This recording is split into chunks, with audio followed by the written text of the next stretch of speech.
ठीक है, इस क्लासेस में माइक्रोब्स इन ह्यूमन वेलफेयर पिछले 2 क्लासेस हो चुकी हैं।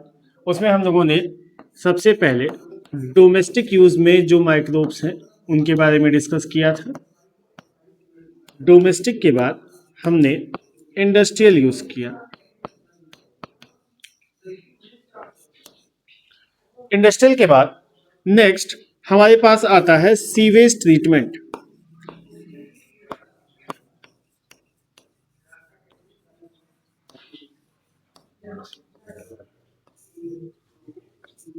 और उसके बाद आएगा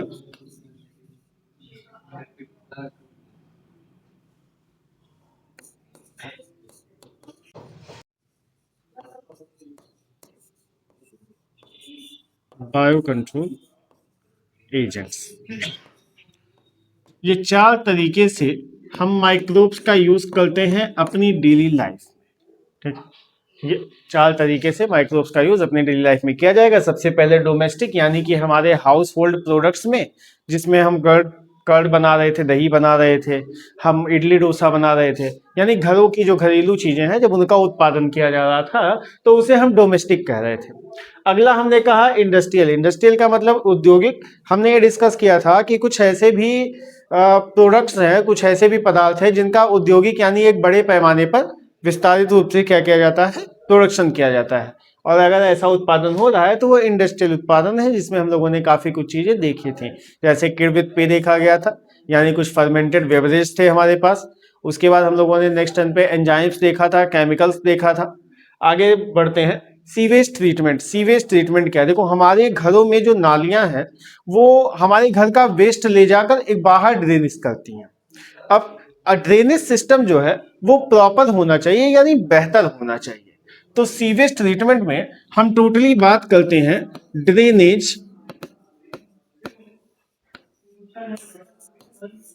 सिस्टम की।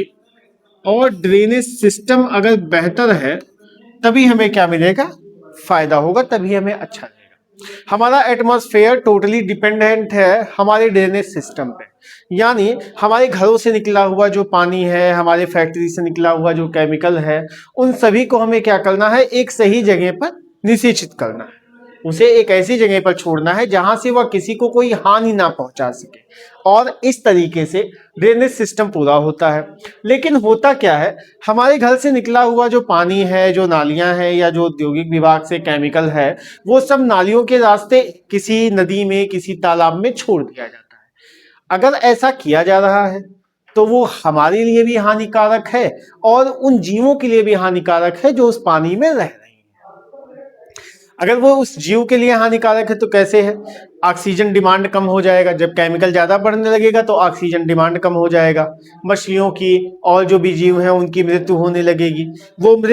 वो मृतक शरीर जो है वो पानी के ऊपर या पानी के अंदर जमा होने लगेगा। पानी के ऊपर जमा हो रहा है तो स्मेल आ रही है, उससे बीमारियों फैलने का खतरा है।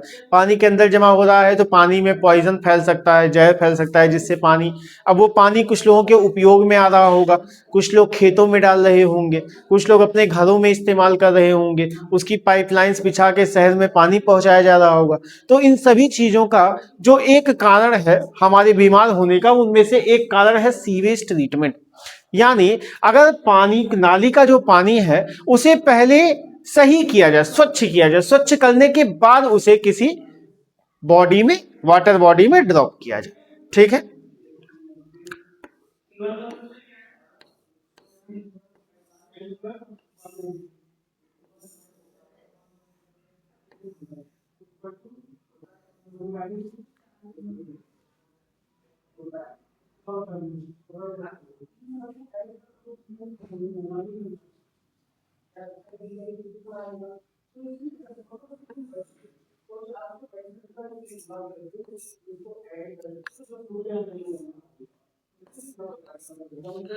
यहाँ पे घर है,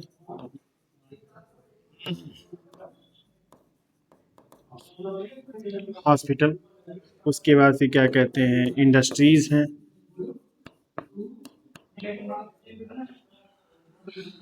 और जो भी अदर प्लेसेस होंगे, ऐसे कुछ घर होंगे। ठीक है, जहां से निकला हुआ जो पानी होगा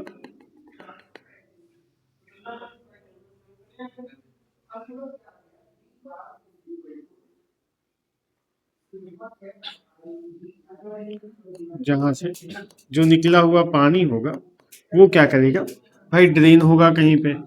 अच्छा, ये ड्रेन कहाँ पे होगा? ये ड्रेन उस जगह पे होगा जहां पे पहले से नदी बह रही होगी, किसी वाटर बॉडी में। ये हमारा वाटर बॉडी है, और इस वाटर बॉडी में हम क्या कर रहे हैं, ये जो नाली का पानी है यह है हमारा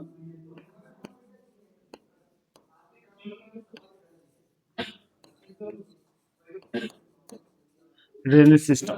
और इस ड्रेनेज सिस्टम से जो नाली बह रही है वो क्या कर रही है, किसी वाटर बॉडी में जाके मिक्स हो जा रही है। ठीक है, अब हमारा काम यह है कि ये यहां से ड्रेन होने से पहले ये पानी इस वाटर बॉडी में किसी तरीके की नदी में, तालाब में जाके मिले, उससे पहले इस पानी को सही कर दिया जाए, साफ कर दिया जाए। इसके लिए हमारे पास दो ट्रीटमेंट है। पहला ट्रीटमेंट होता है प्राइमरी, और दूसरा ट्रीटमेंट होता है सेकेंडरी। अब ये प्राइमरी और सेकेंडरी ट्रीटमेंट में क्या चीजें हैं?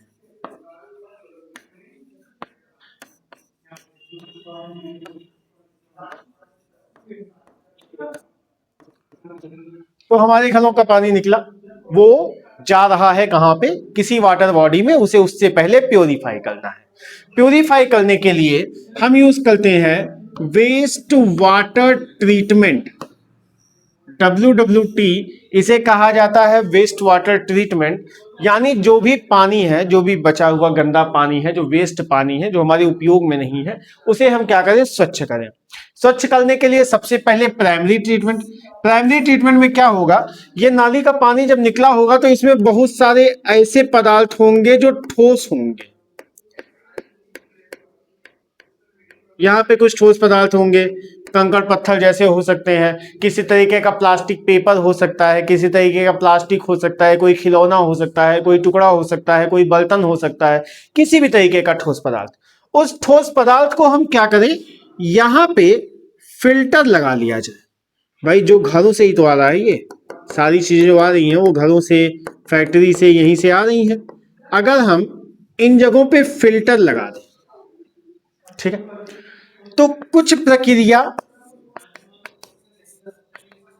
फिल्टर की सहायता से, और कुछ जहां जहां पे पानी रुकेगा वहां वहां पे कुछ जमाव हो जाएगा। भाई जो ठोस होगा वो बहुत ज्यादा देर तक नहीं बह सकता, तो कुछ जमाव हो जाएगा। उस जमाव को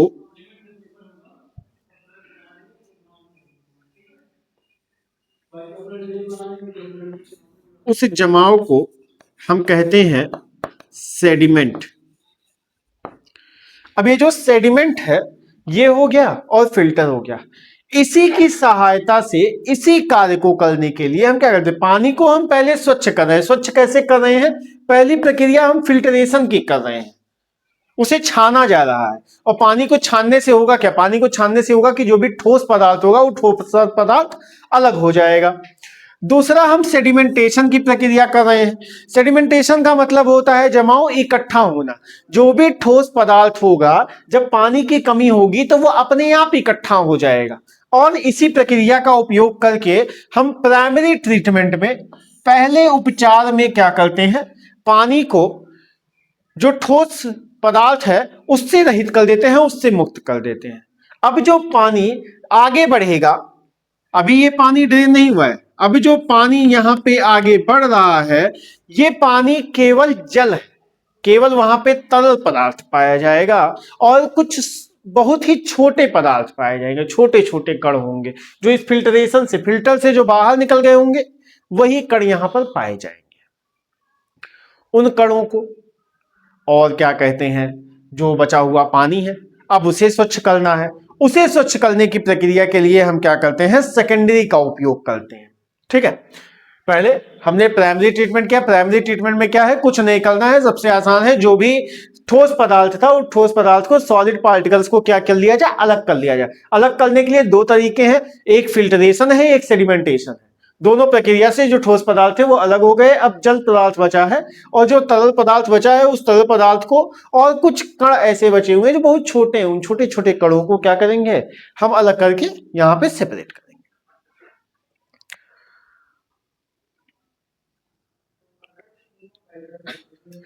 अब सेकेंडरी ट्रीटमेंट, सेकेंडरी ट्रीटमेंट में यहां पे जो उपयोग किया जाता है वो है एरोबिक बैक्टीरिया और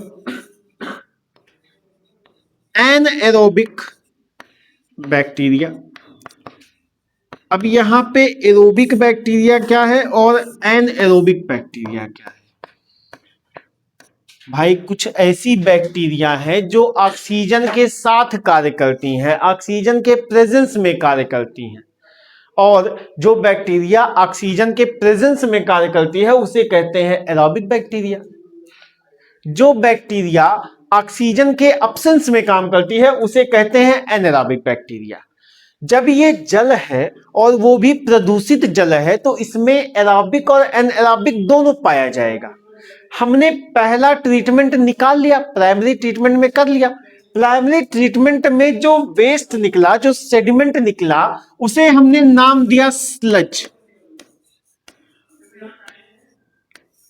देखा होगा नाली को साफ करते टाइम पे क्या करते हैं, कुछ गंदगी निकाल के बाहर सड़क पे रख देते हैं, कुछ समय में वो जो है पूरी तरीके से नष्ट हो जाता है। वहां पे हमारा एरोबिक बैक्टीरिया काम करेगा, उस जमाव के कारण उस कंटेंट में नीचे ऑक्सीजन की कमी हो जाएगी और आएगा बीओडी। इसे हम कहते हैं बायोकेमिकल ऑक्सीजन डिमांड। जितनी आवश्यकता में ऑक्सीजन, जितनी मात्रा में ऑक्सीजन की आवश्यकता थी उतनी मात्रा अब पूरी नहीं हो पाएगी, और जब पूरी नहीं हो पाएगी तो वो बैक्टीरिया कार्य करेगा जो क्या है, ऑक्सीजन के एब्सेंस में कार्य करता है, और जब वो ऑक्सीजन के एब्सेंस में कार्य करके खत्म कर दिया जाएगा। क्या वो रिकॉर्ड नहीं हो, क्या ऑर्गेनिक सब्सटेंस को खाके खत्म कर देगा, और जब वो ऑर्गेनिक सब्सटेंस को खाके खत्म कर देगा तो जो पानी है हमारा वो प्योर हो जाएगा। यहां पे केमिकल बचा नहीं, क्योंकि आधा एरोबिक बैक्टीरिया खा गया, आधा एनारोबिक बैक्टीरिया खा गया। और अब जो यहां से जल निकला, अब जो यहां से जल निकला जो कहां गया, किसी तरीके के वाटर बॉडी में गया, यानी किसी तरीके के नदी में, किसी तरीके के तालाब में, किसी तरीके के झील में गया। वो पानी कैसा था, वो पानी था प्यूरिफाइड। और इस प्रक्रिया जो हमने अभी सेकंड वाला बताया, सेकेंडरी ट्रीटमेंट, सेकेंडरी ट्रीटमेंट की जो प्रक्रिया है वो थोड़ी सी अलग है, इसीलिए उसे हम डिस्कस कर लेते हैं।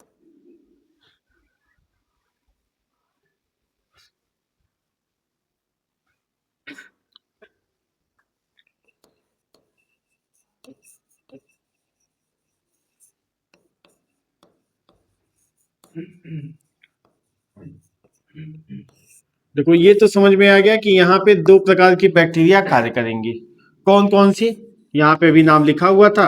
एक एरोबिक बैक्टीरिया होगा जो ऑक्सीजन के साथ कार्य करता है, और दूसरा एनएरोबिक बैक्टीरिया है जो ऑक्सीजन के बिना कार्य करता है। अब एक बैक्टीरिया जो ऑक्सीजन की साथ कार्य कर रहा है और एक बैक्टीरिया जो बिना ऑक्सीजन के कार्य कर रहा है, ये दोनों क्या करेंगे, उन सभी पदार्थों को नष्ट करना शुरू करेंगे जिस पदार्थ की आवश्यकता इस जल में नहीं।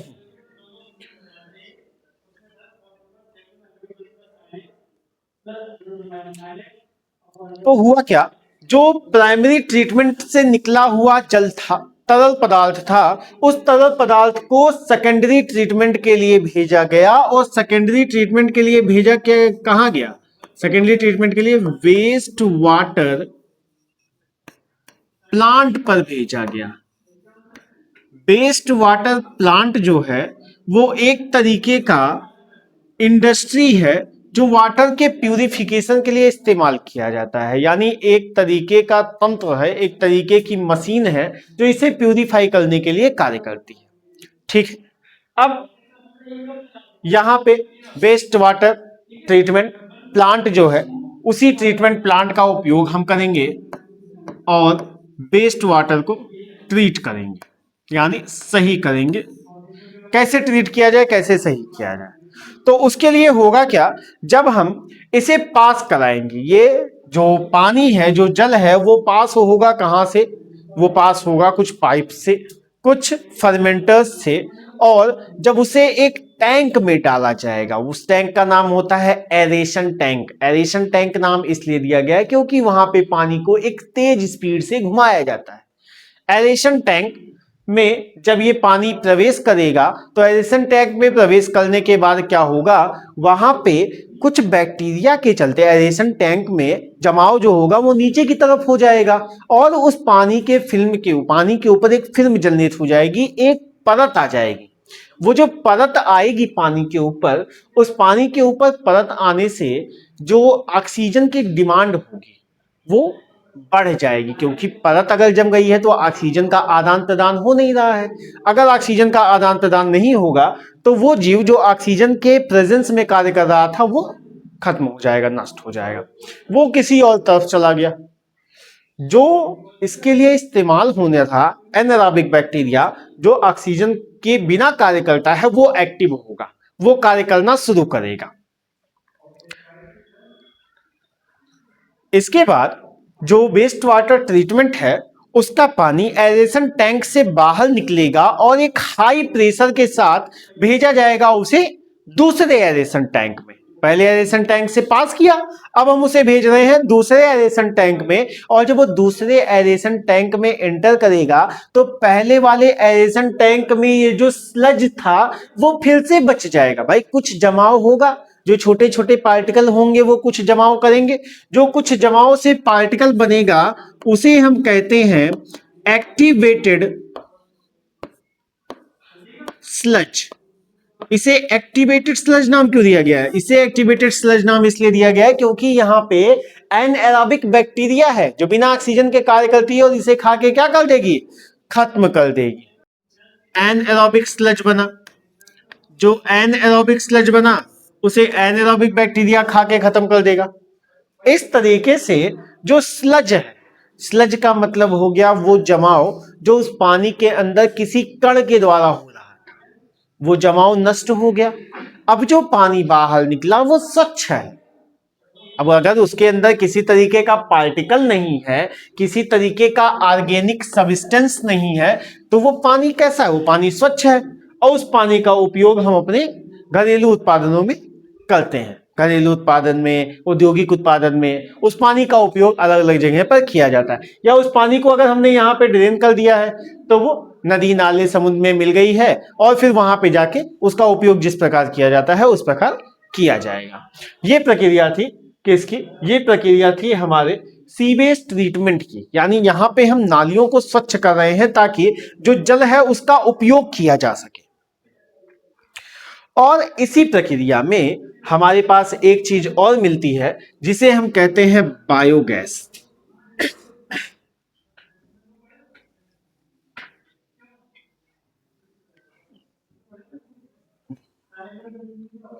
यहीं पे इसी प्रक्रिया में हमें बायोगैस मिलेगी। बायोगैस कैसे मिल रही है भाई, जब एरोबिक और एनारोबिक बैक्टीरिया कार्य करते हैं तो एरोबिक एनारोबिक बैक्टीरिया कुछ गैस को रिलीज करते हैं, जो गैस रिलीज होती है वो बायोगैस होती है। और इस बायोगैस का उपयोग हम कर सकते हैं अलग अलग चीजों में। पहले खाना बनाने के लिए किया जाता था, कुछ विंडमिल्स को चलाने के लिए किया जाता था, कुछ इलेक्ट्रिसिटी को जनरेट करने के लिए किया जाता था। तो ऐसे अलग अलग चीजों का बायोगैस में आज भी उपयोग किया जाता है।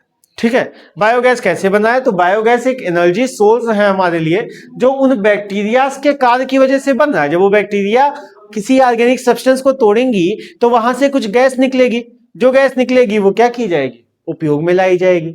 ठीक है, तो ये आपका क्या कहते हैं वेस्ट वाटर ट्रीटमेंट है। और इसके दो प्लान्स हैं जो आपको डिस्कस किए जाते हैं, एक गंगा क्लीनिंग प्लान और एक यमुना क्लीनिंग प्लान। गंगा की और यमुना की दोनों की सफाई की जा रही है।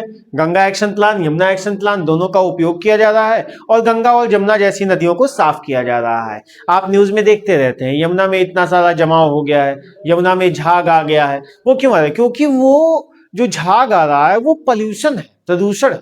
और उस प्रदूषण को कैसे स्वच्छ किया जाए, उस प्रदूषण को हम वेस्ट वाटर ट्रीटमेंट से कर सकते हैं। जब हम जो बहित मल है जब हम उसे सुधारेंगे तभी हमारा जो सही जल है वो स्वच्छ हो पाएगा। ठीक है, ये सीवेज ट्रीटमेंट था। अगला हमारे पास नेक्स्ट आता है, कुछ बायोगैस का उपयोग किया ही जा रहा है, बता ही दिया आपको। और अगला है बायो कंट्रोल एजेंट।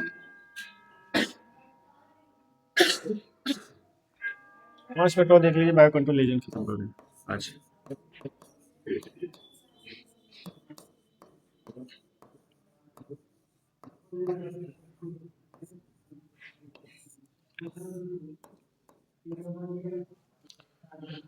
खत्म कर देते हैं, पॉज कर दीजिए। तो आगे बायो कंट्रोल एजेंट। अब देखो कुछ अभी तक तो हमने कहा कि क्या कहते हैं, हम ऐसे जीव बना रहे हैं जो क्या किए जा रहे हैं, जो उपयोग किए जा रहे हैं हमारे डोमेस्टिक में, इंडस्ट्रियल में या सीवेज ट्रीटमेंट में। अब हम क्या कर रहे हैं, बायो कंट्रोल एजेंट बना रहे हैं। बायो कंट्रोल का मतलब, बायो का मतलब हो गया आपका लिविंग,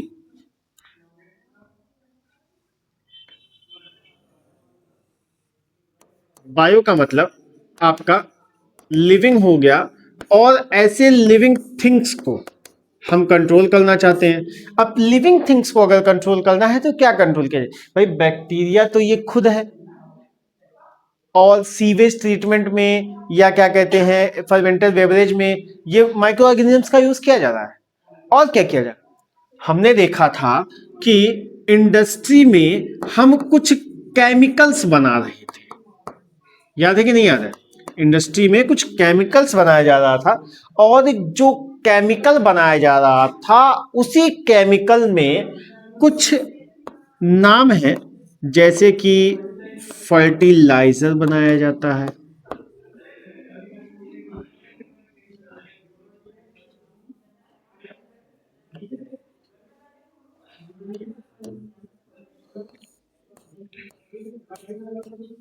पेस्टिसाइड्स बनाया जाएगा,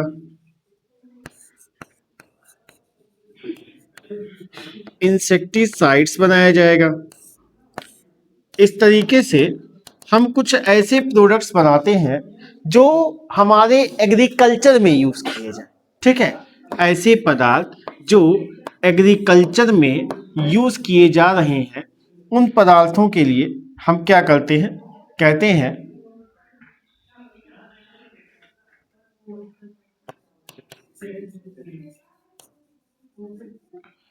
इन प्रोडक्ट्स के फॉर्मेशन के लिए भी हम क्या करते हैं, माइक्रो ऑर्गेनिजम्स का यूज करते हैं। हम ऐसे एजेंट्स बनाते हैं, ऐसे केमिकल्स का उत्पादन करते हैं जो क्या करे, जो फर्टिलाइजर के तरीके से कार्य करे, जो पेस्टिसाइड के तरीके से कार्य करे, जो इंसेक्टिसाइड के तरीके से कार्य करे, यानी जो एग्रीकल्चर प्रोडक्ट्स में यूज किए जा सके।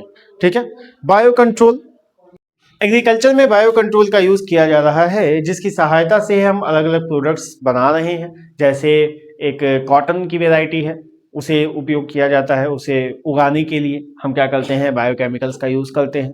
ठीक है, मोस्टली हमारी जो नॉर्मल कैरिफ क्रॉप और रैबी क्रॉप्स हैं उसके लिए बायोकेमिकल्स का यूज किया ही जा रहा है। तो इन सभी के लिए हम क्या कर रहे हैं, सूक्ष्म जीवों का उपयोग कर रहे हैं। और इसी तरीके से यहीं पे बायो कंट्रोल एजेंट्स में ही एक और टॉपिक निकल के आता है जिसे हम कहते हैं बायो फर्टिलाइजर। तो ये इसी में निकल के आता है बायो फर्टिलाइजर।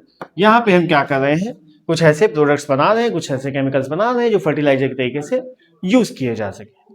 ठीक है, इसमें और कुछ खास चीजें नहीं है, ये चैप्टर लगभग यहीं तक है।